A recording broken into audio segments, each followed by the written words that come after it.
It's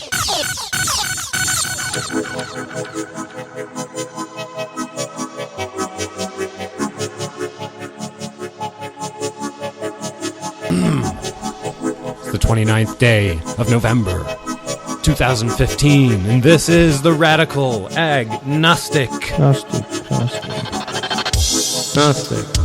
Well, I'll get this one time, someday. The show where ideology goes to die and such. And my name's John. I'm the guy that talks a lot. And then we got Mark. He talks. Hi. And we got the stowaway guest, Eddie West. Hey ho. And he talks too. So Talk far too much. Just ask anybody. Brian Richter still on the mend. He so you guys are just asking me how he is. He's doing well, doing better. So after he got this major surgery on his toe, and the joint, the big joint that connects to your foot or whatever, there's a big metal titanium plate there, preventing that from ever moving again. And so everything went well, and after a week, he got the stitches out, and so he really wanted to come today. He was just texting me about all these ideas and things he wants to talk about, books he's reading, especially stuff in the Congo. He read Heart of Darkness and researched King Leopold and all that stuff. And so he's just itching to get on here, but he still can't have his foot down on the ground for that long. Like, he can sit for a few minutes right now, but he just can't. He has to put it up after a while. So he's coming back next week, everybody. So we've got a long mic cord. You could just lay on the couch. That's true. It'd be kind of weird, a ghostly voice like interjecting into the conversation. Yeah, so I hopefully, Eddie, if you can come back next week, it'll be the four of us. And have you? Your first time was he here? When you? Yeah, no, he's been here every time except these last few consecutive ones. Okay, he was all right. here. So anyway, guys, I got a great show. We got a great show for you. It all kind of all these topics do kind of stick together, but I'm sure we'll go off on tangents. But the first thing, never. Yeah. The first thing was an interesting article in The Atlantic about ambiguity and uncertainty, and how people generally tend to be very uncomfortable with those things, desiring two opposite things at the same time, just situations where things are odd or mysterious, and people have, of course, as we know, a tendency to try to find a solid answer whenever there's ambiguity and uncertainty. I think that's a big reason for most conspiracy theories. Definitely. I think it's a big reason for most bad reasoning, and I would argue, from my personal perspective, most religion. Most religion, yeah. Because it's, why is there evil in the world? I don't know. It's not acceptable. Therefore, God did it. Yeah. There's a plan. No, there's a plan. Now, I don't want to get into this too quick, but science also provides or claims to provide those same answers, right? So people who, and they say this phrase, believe in science rather than religion, they are, at least theoretically, susceptible to the same... Well, everyone is susceptible. Right. I would argue everyone is susceptible. And I would say that I don't know about the percentage, but some of those people believe that because they don't want to be left to uncertainty. They want to believe that there is a cause for this. The scientific people? Yeah. Well, people that believe in science, just the same as people that believe in religion, right? Religion or conspiracy theories or whatever. Like they don't want, like, the chaos theory of the universe, like the unknown, like, oh well, it's just random, or quantum mechanics, where things are unpredictable, right. and literally unpredictable. That is, you can't definitely predict what will happen, even if you know everything about the present state of affairs. That's what quantum mechanics is. Because the previous model was sort of this billiard ball Newtonian model, where everything in the universe is just a bunch of things hitting each other, knocking into each other. Yeah, action and reaction. Right. And so... Determinism. I forget the physicist or the scientist who said this in the 19th century, but he said he had this theory that, okay, well, if you could know the state of every particle right now, then you could predict infinitely everything that would happen into the future and backward into the past. It was a common saying. I think Newton even said it. I think a lot of people said it. Yeah. But then it was Heisenberg who came out with the idea that that is actually literally impossible to know all the positions of the everything. question was, is it impossible from a practical standpoint, or is it impossible from a literal standpoint? And then that sort of fed into the Copenhagen experiments and what they call the Copenhagen interpretation, when they started saying, actually, we think that part of the universe might literally be non-deterministic, like based purely on statistics. That's when you start to get into probability clouds and such. And quantum mechanics verified that is the case in a way, right? As best it can. I mean, the big thing about science that a lot of people forget, even scientists, but science provides tools for finding the best answer. But the best answer you have is always the best answer until something falsifies it. It never proves something to be true. Right. It just says this is the best answer. And until you give me evidence that would go in a different way, that's what I'm going to take. So the quantum mechanics idea of probability and such is entirely based around just the evidence we have, right? And like the gold foil experiment and such like that. The Schrodinger's cat experiment or thought experiment, Gedanken experiment. I'm not pronouncing that right because I don't want to. Gedanken, you are. That's yeah, true. but I'm emphasizing Donken because it's funny. Gedanken. Yeah, exactly. Gedanken. That was a joke. It was sarcasm. It was raised as sarcasm. What? The Schrodinger's cat thing? Originally, yeah. The problem was... I never liked it. I've always liked it, but I read the book In Search of Schrodinger's Cat when I was 13, which is a very good layman's introduction to quantum mechanics. And talks about that and talks about the history and so on and so forth. And that's, it's called In Search of Schrodinger's Cat. So it goes through the early experiments to demonstrate the idea. The Rutherford model of the atom is the one you're talking about where it's just billiard balls circling around. Right. These days they more think of it as like a cloud. It looks more like a fuzzy ball because the electron could, it's somewhere. It's probably, but you don't probabilistically, it's somewhere here. And once you look, it is somewhere. Once you measure it, then you Correct. find out where the electron is. No big deal. But it's impossible to predict where it'll be with 100% accuracy because there's more quantum than that, uncertainty. The gold foil experiment said, for those who don't know what it is, which is probably most people because I'm super duper pretentious, there was a test. And you can actually do a similar test at home with light waves, wherein you shine a laser light. If you shine it through one hole, you get one dot on the wall. If you shine it through two holes that are very close together so that the laser light kind of hits both, you get what they call a wave pattern. So against the final wall, what you'll see is like a bunch of stripes. Dots, more than two. You'll see I don't know how many you'll actually see. I think it's 6 usually. Brighter ones in the middle, and then they get less. Because the way waves work is that they will add to each other, cancel each other out. So in between those areas, the dark areas are where the waves cancel, because light is a wave. Yeah. It's a packet of a wave, but that's not here nor there. Now, electrons were seen as particles, not waves. But what they found was if you put a detector in the middle, you will find that the electron will go through either the top hole or the bottom hole, and you'll get two particle. As a particle, and you'll get two dots at the end because about half of them go through the top, about half of them go through the bottom. In this case, it wasn't just two holes in a sheet, but I'm simplifying. But if you don't put that detector there, what you wind up with on the end screen is actually the same pattern you get from light. Right. So now that must. All right. That must interest you as a skeptic and as what I would call a physicalist. It must at least raise an eyebrow. You don't have to You don't have to conclude aliens, but you can. It should at least raise some interesting questions. Now. Anyway, this battle between the and don't try that at home because if you have pets, because your pet's head will explode. Yeah, don't do that. Don't do the Schrodinger's will they cat. explode or will they not?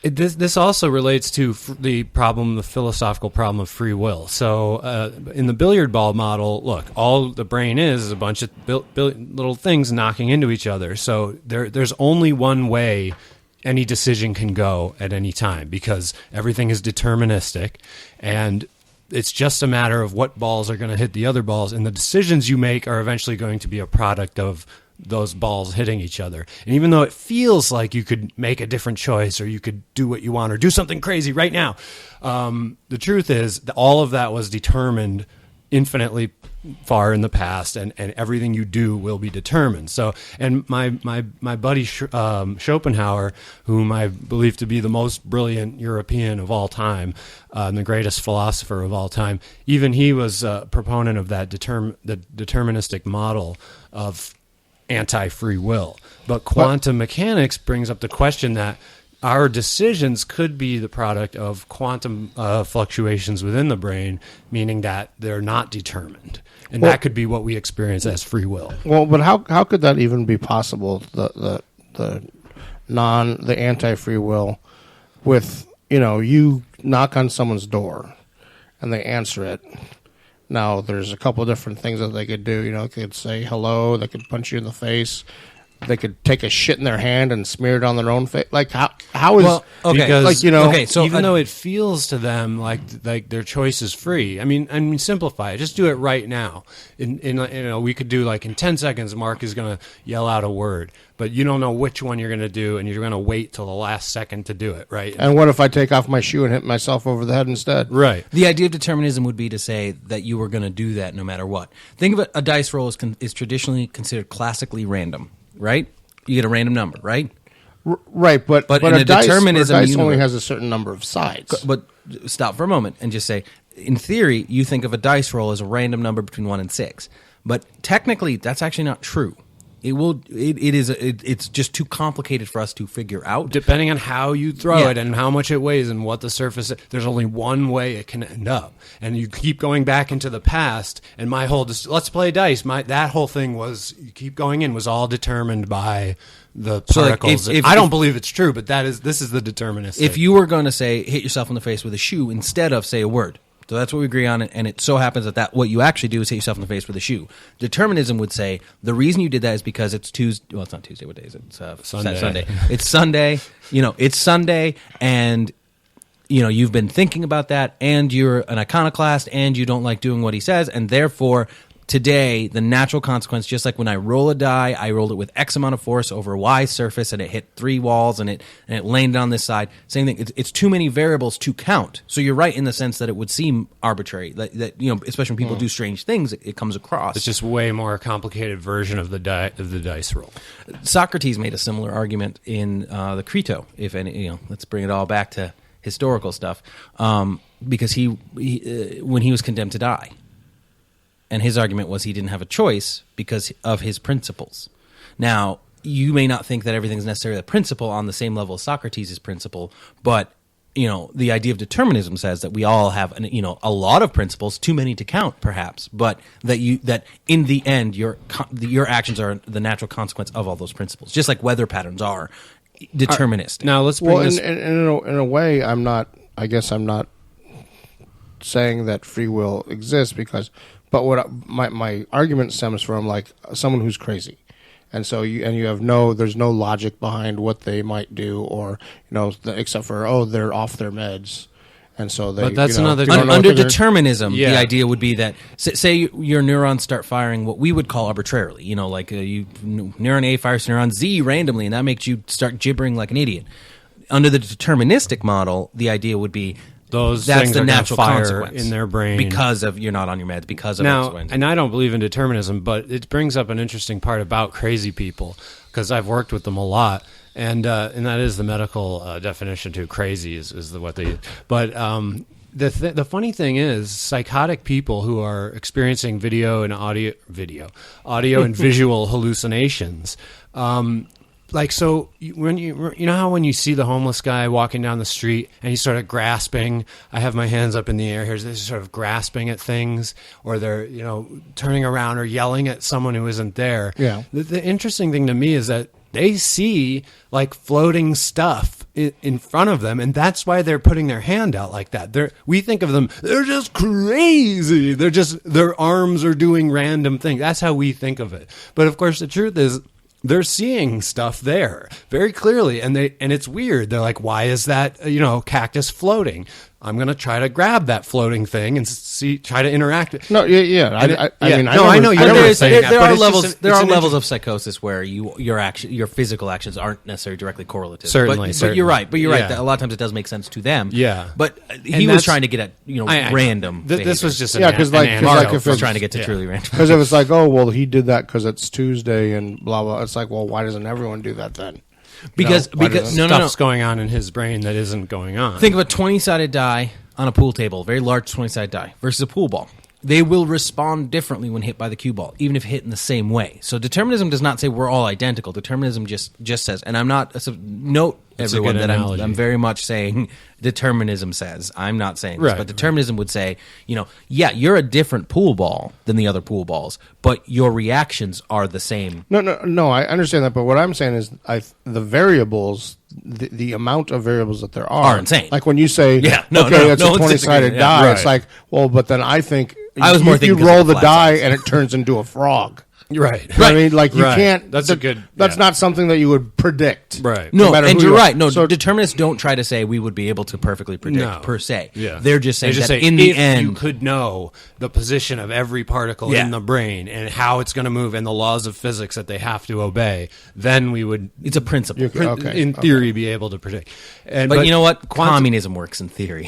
No, right. quantum Yeah, right. mechanics has blown that open and given a new avenue, at least for theoretical avenue, for saying, well, maybe there is something very much like what we think of as free will, because there might be these unpredictable I actually disagree with oscillations. that because I okay. think you have to define free will, because quantum physics talks about statistics, that there is a chance of X, Y, or Z, or that there's a 30% chance the electron is in this band versus You're right. that band. It doesn't. It's all about statistics. Free will, as we doesn't consider, some is magical about choice. Yeah, this thing where it only exists in consciousness. In other words. Well, and I question whether when we start talking about determinism in terms of free will, if we are being paradoxical, because what we're asking is it possible for you to not want what you want? Because everything you do, you want to do. I mean, barring tremors, but generally speaking, every action you undertake as a conscious choice is an action you chose to take, which means you wanted to do it.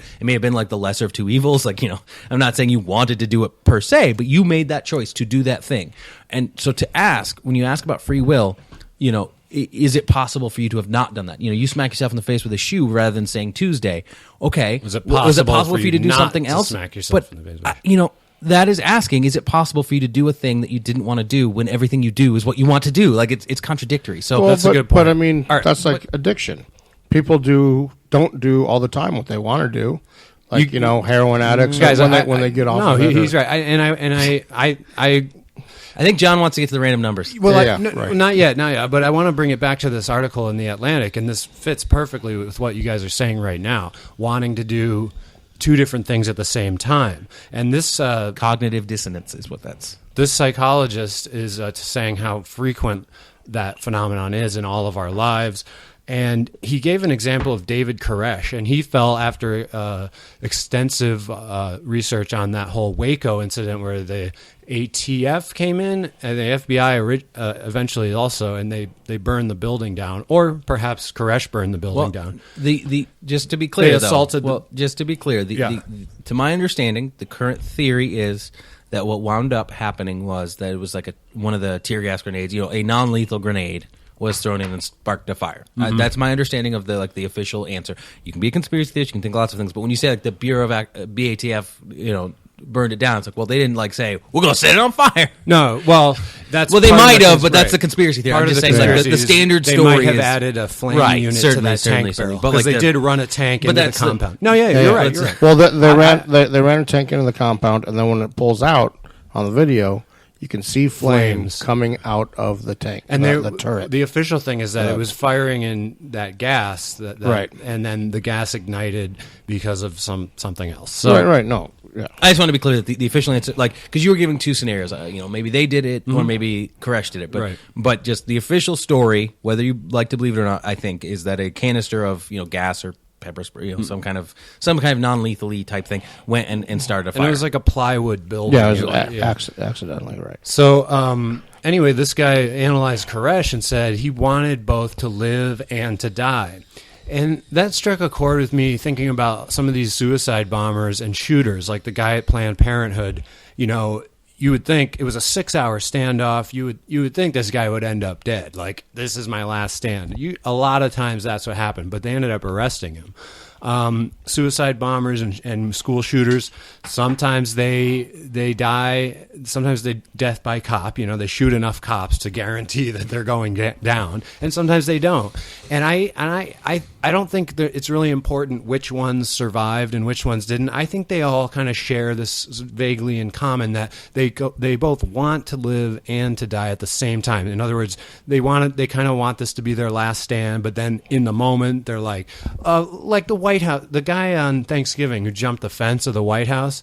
He wrapped himself in an American flag. He had left a suicide note to his family, and he's like, if you're reading this, I'm dead or whatever. And he jumps, and witnesses saw him. He wraps the flag around himself, jumps over the fence, and then immediately hits the deck and spreads out and surrenders. And the Secret Service come up and arrest him. So this guy wanted to die via Secret Service, but then when he did it, he was like, yeah, maybe not. So it's interesting. The state. Well, that's like even just anybody who commit suicide normally. Yeah. Like you can tell that they want to live, some part of them wants to live, because if they didn't, they would just, wherever they were, they just kill themselves. Right. But pretty much predominantly suicides go alone somewhere where they're going to be by themselves, not bother anybody else, and, choose some whatever way that's quickest or least painful or whatever. No, there's these other motives influencing. But if they really want to kill themselves, and they're like, oh, I'm going to kill myself, and I'm driving in traffic right now, I'm going to ram myself into this fucking building. Well, but that's a confluence of factors.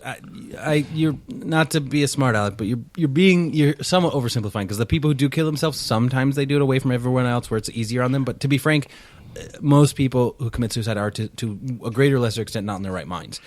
Sure, but but if you're not in your right mind, what I'm saying is the idea that you can want to live and want to die at the same time, and that's what is not really that uncommon. Right. That's what I'm getting at. Yeah. But to move the point on, we have to accept some of these propositions.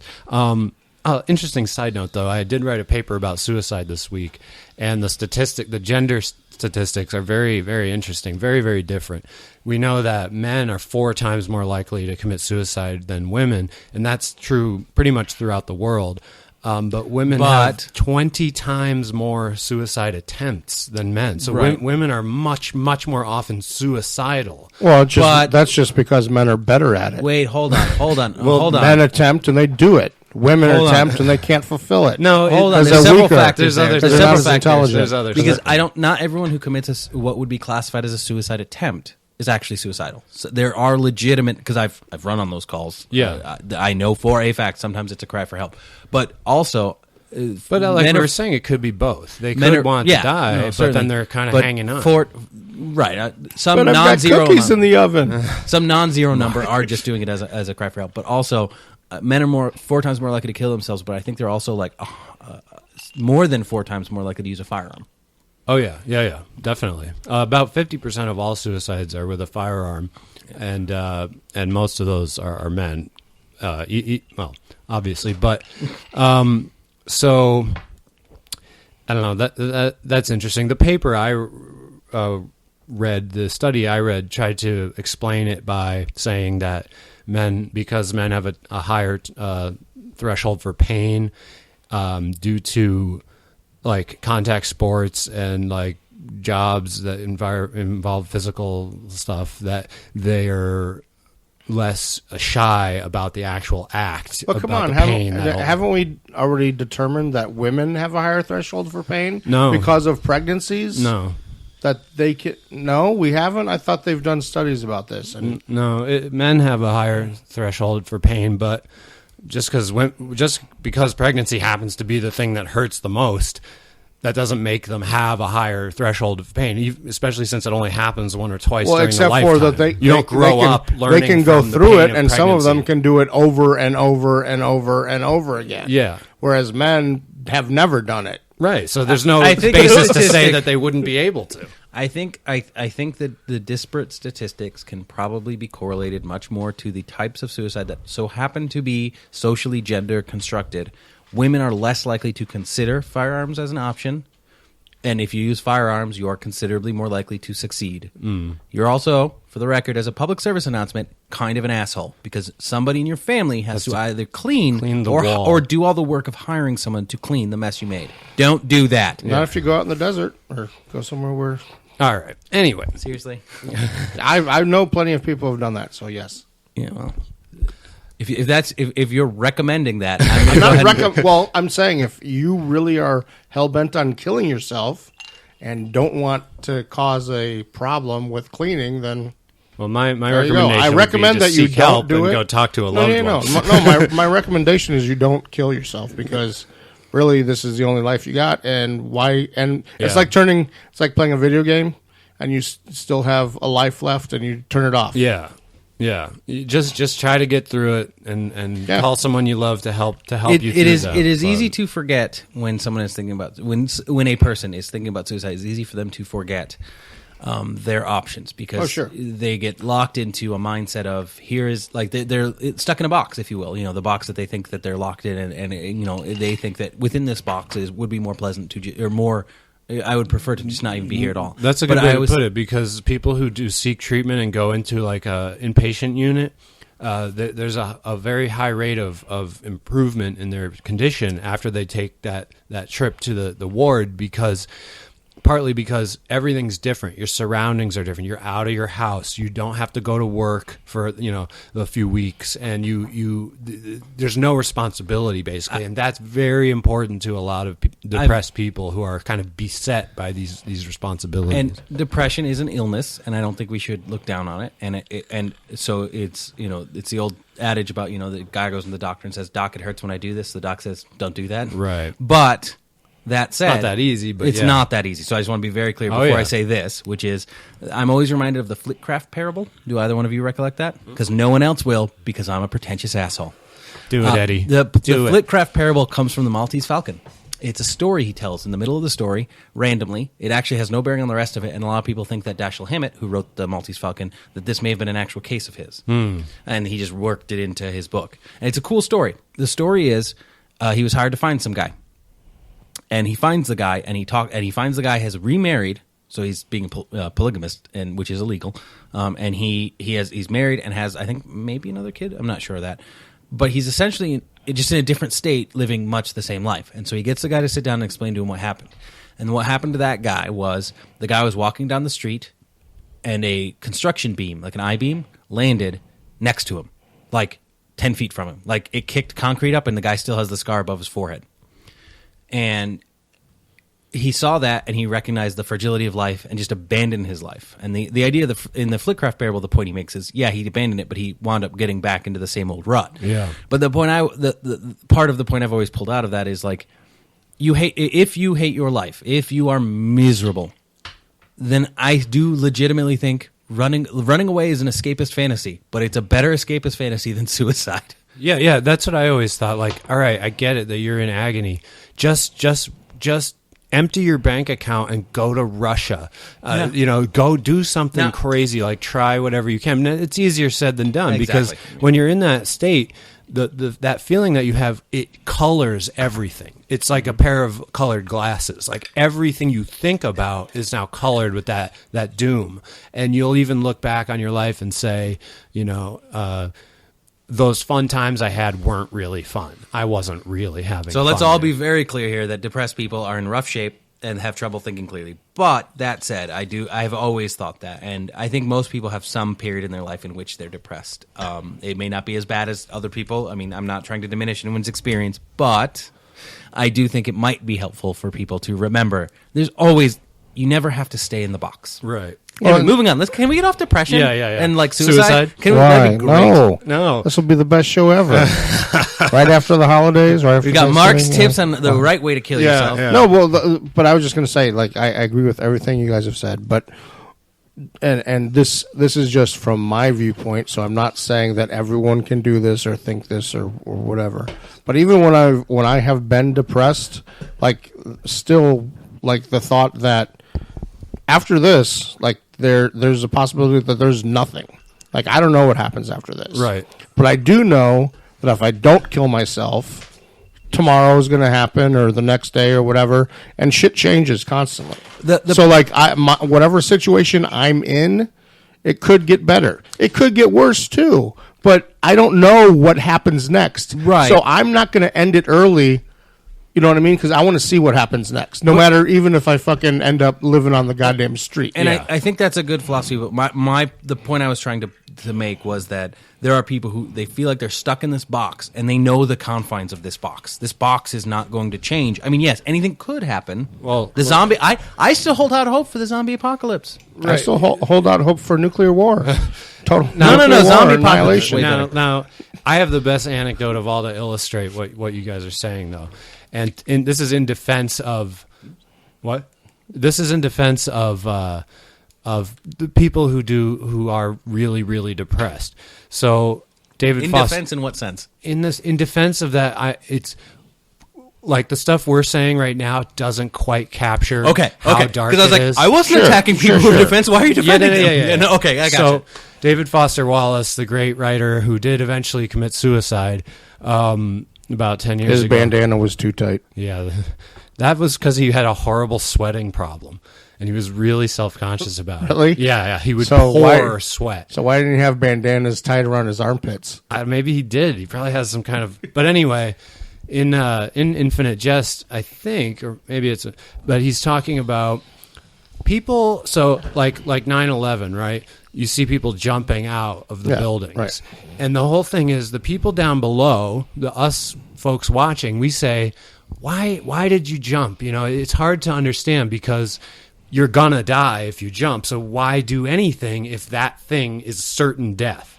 And we even the fire and the flames. The flames. So what he says is, until you've been in a room where that's on fire and the flames have licked your skin, until you've felt that feeling, you'll never understand why they jump out.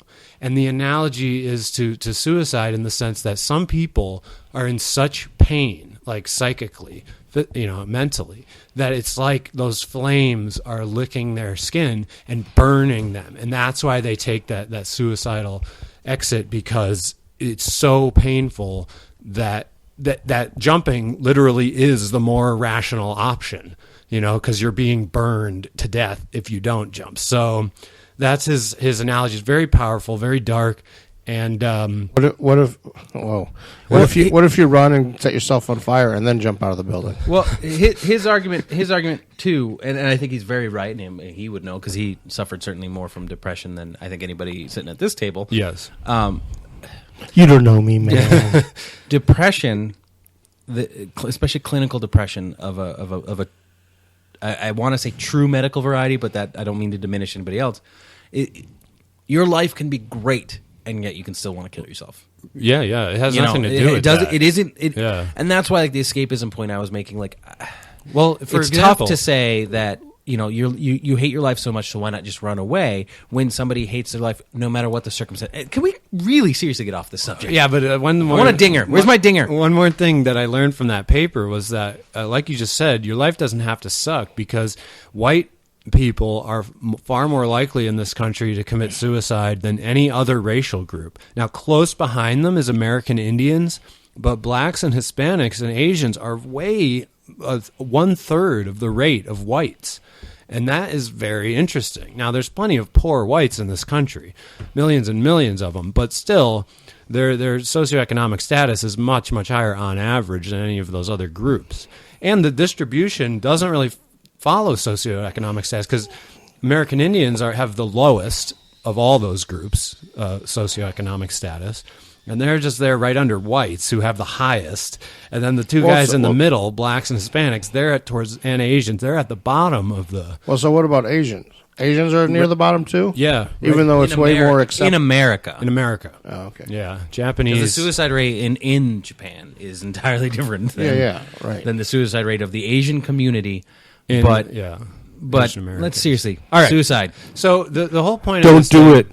The whole point of this not thing even once was not even once living with I'm a terrible person. Living with ambiguity. And so there was a Nazi psychologist, Erich Jensch, in 1938. And he was saying, this is a quote from the Atlantic article, A healthy personality is characterized by certainty and order, and an unhealthy personality is characterized by tolerance for ambiguity. Extremism of You need any to do kind. that in a German accent. Extremism. Extremism of any kind. is characterized There by you go. a very high need for closure and a distaste for ambiguity. And then after the war, there was a psychologist, a female psychologist, and she basically reversed the formula. And she said, actually, it's intolerance for ambiguity that characterizes the unhealthy mind. So tolerating ambiguity, mystery, questions, that's healthy, according to this doctor. And The funny thing about They can- psychology, sorry Yeah. to interrupt you. Yeah. I'm going to do it, though. The funny thing about psychology is the way in which you define that which is healthy and unhealthy is far more subjective, although technically... no, super subjective, because it all boils down to that culture's values. Technically, all determinations like that are subjective. Yes. But it is much easier to get universal agreement on, hey, I'd rather not have cancer. Right. Versus, homosexuality used to be considered a mental disorder. Right. And, what is a healthy mind or an unhealthy mind? That's what I thought when I read that too. I was like, this is all just based on what whoever country she was from. The optimistic psychologist that it's just determined by that culture's values. If the Nazis thought order and certainty, that was the goal of everything. Now we don't like the Nazis, so we can say that's wrong. But Well, except for the fact that, so if you're trying to think of, and healthy is not really a good Well, that's term the for it, point. Right. but if you're trying to think of a mind, like a mind that can tolerate like something that comes across and doesn't spin you off into depression or suicidal thoughts or whatever, someone that is tolerating ambiguity. Even if like it became, oh no, it's things are more certain and more determined than you think, they'd be like, oh okay, whatever. But someone who thinks that certainty and things are determined are thrown, oh no, it's stuff is way more random and uncertain than you think. They'd be like, oh my god. Oh, that's a good point. So you're saying the person who can tolerate ambiguity would tolerate certainty also? Yes. Yeah, that's a good point. Well, I do think that, it's tough because statistically speaking, looking at the numbers, I believe that those who are atheist or at least out of a specific religious tradition are much more likely to be depressed or to have a psychiatric problem. Are they? I think, if I recollect, I think I just looked it up, but I don't remember well enough to speak with certainty. Hey, but That's interesting. there's a problem because I do think that most people it's difficult for them to tolerate that ambiguity. So it's a strain, which is more likely to cause problems. On the flip side, somebody who has a certainty, I think most of the time someone who's certain is going to reject and reject and reject anything that contradicts their worldview. On the flip side, if something happens that prevents them from rejecting it, then they just shatter. They're much more likely to shatter. So, I would which call of that those a two crisis moment? Which of those two things is more healthy? I think that's a subjective determination. Well, that's why I Okay. No, I can see your point, but I think that a lot of people that are atheists or agnostic or whatever, they don't really accept it. It's more a thing of like, Yeah, no, I well, agree. I don't know if God exists, and I haven't been shown that He does, or I don't like religion because of this reason or this other Yeah, reason, no, or certainly. so I don't accept it, and they haven't really come to accept it in their life.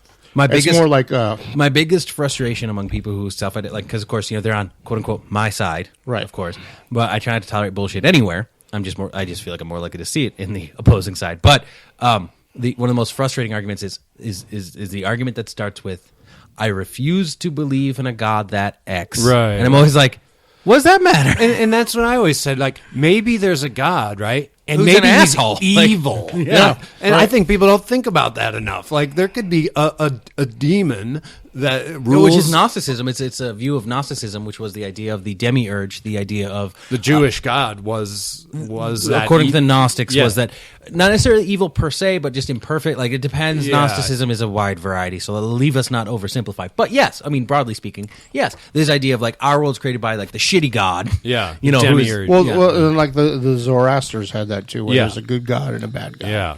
And they're equal. Yep. Yeah. constantly battling it out, the battle between light and dark. Right. Now, so Why has it got to be dark? between light and gray. I don't know.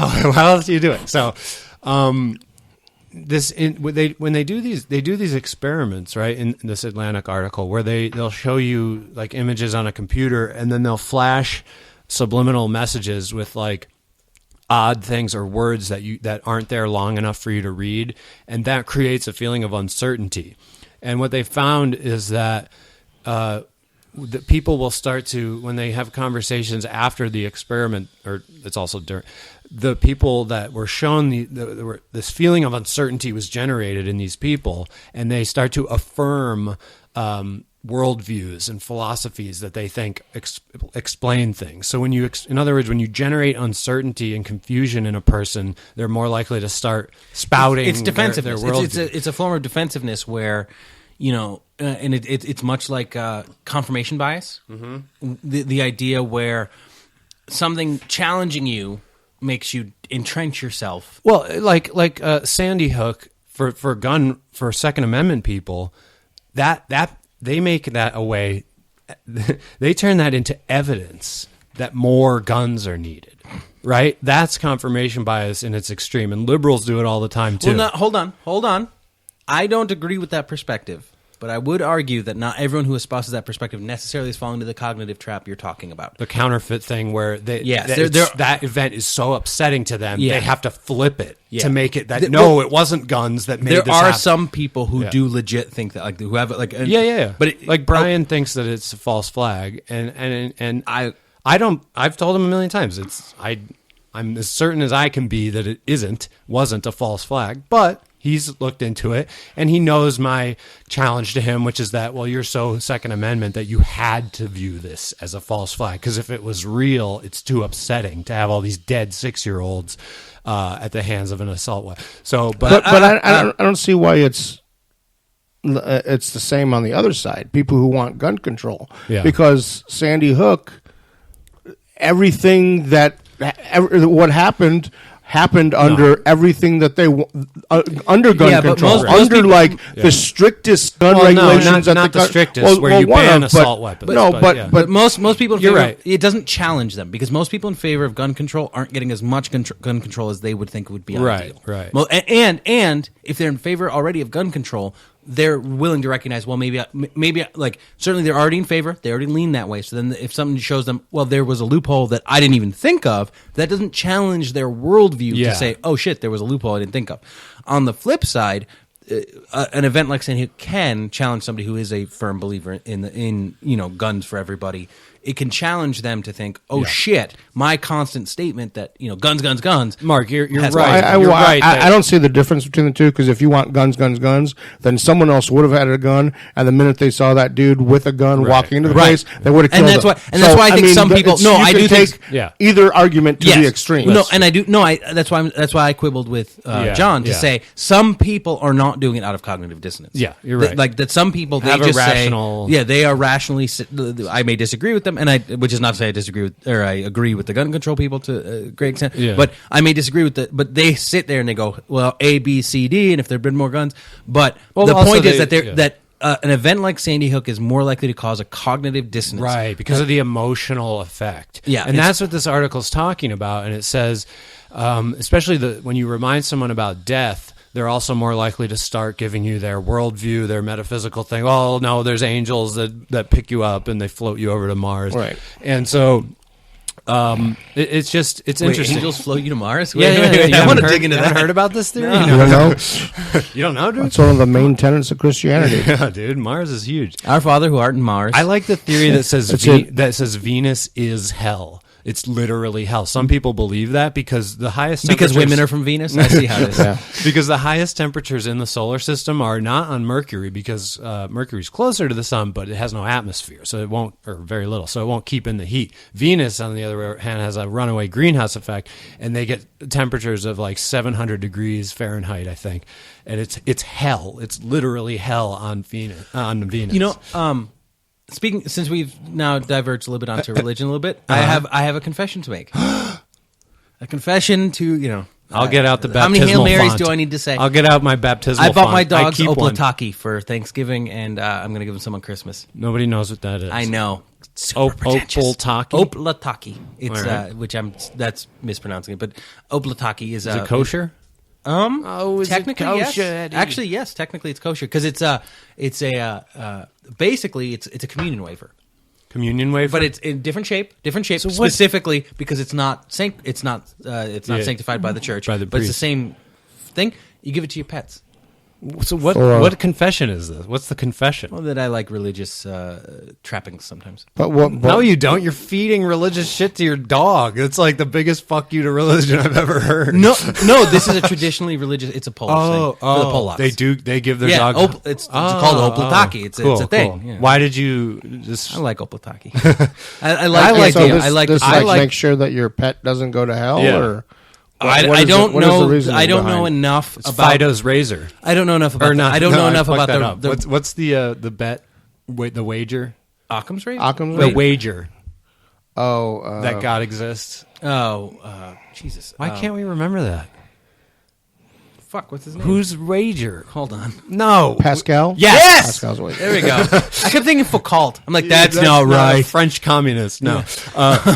Pascal's. I was going to say Fido's wager. That's good. I like it. Wow. 8 minutes later, the joke actually gets stated correctly. No, just I don't know. I actually don't know enough about it because I'm not well versed enough in my Polish heritage. But it is a Benji's religious wafer. thing. There you go. done, well We're done. done. That you won. We're done. And that's the Radical Agnostic. We'll see you next week. I love the wafer. I grew up Catholic, and so I got the real wafer. You grew up Catholic and you went creationist?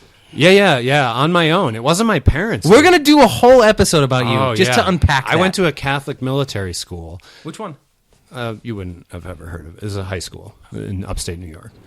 Christian Brothers Academy. Okay, But hey, Christian Brothers, the wait, hold brandy? on. Just for all the audience listening, I'm from New England, and John knows this. Yeah. and I was raised Catholic, and John also knows this. which means you would know a tiny private school in the middle of the mountains in upstate New York.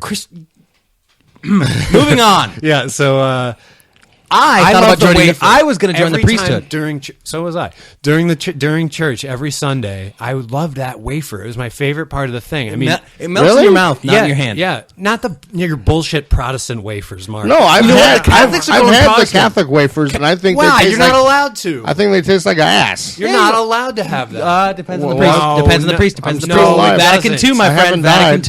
II. I haven't died. No, Vatican II. I I didn't didn't turn say into die. I just said you're serpents going to in my burn in stomach. eternal As fire. many problems Oh, well, as I have that with the was gonna Catholic happen Church, anyway. my parents' church actually has gluten-free wafers, which, but they're not wafers. It's like a piece of bread. That's heretical itself. Is it? I know, Are they right? vegan too? Well, I'm not vegan, so I don't care. Vegan wafers. Non-GMO? I like uh, GMO. all I'm right. pro-GMO. No, I'm pro GMO This too. thing's going off the rails. But no, I was just gonna say. Welcome 'cause to the Radical Agnostic. Perhaps you've never been on the show Oh, before. and by the way, that whole dealing with ambiguity thing, I thought it was apropos because it's totally radical agnostic. That's kind of what my goal is here. And Brian is an example of someone who's taken it to heart, probably more than I have, and who has upended a lot of his beliefs and just found that he's more comfortable now dwelling in ambiguity and not knowing. I think the best answer, if you add up the answers to every question, the statistically best answer will be I don't know. And you know what? As now I sit here, I'm no Mark. Well, nobody is. We can strive. But I've been on the show enough that I think probably the listeners recognize that I'm much more likely to be like, nope, nonsense, bullshit, don't believe, or whatever the case may be. But that said, I think I'm just taking the I don't know and then answering with the best answer. Yeah. And I try to always say that. I Right, try, like right. in my brain at least, if not publicly, 'Cause that it is much better to say I don't know, which should Well, lead us into the random number generator. it does. I don't know is a good answer, but I think the best answer is fuck you, shut up. I think that might say something about Mark's antisocial proclivities.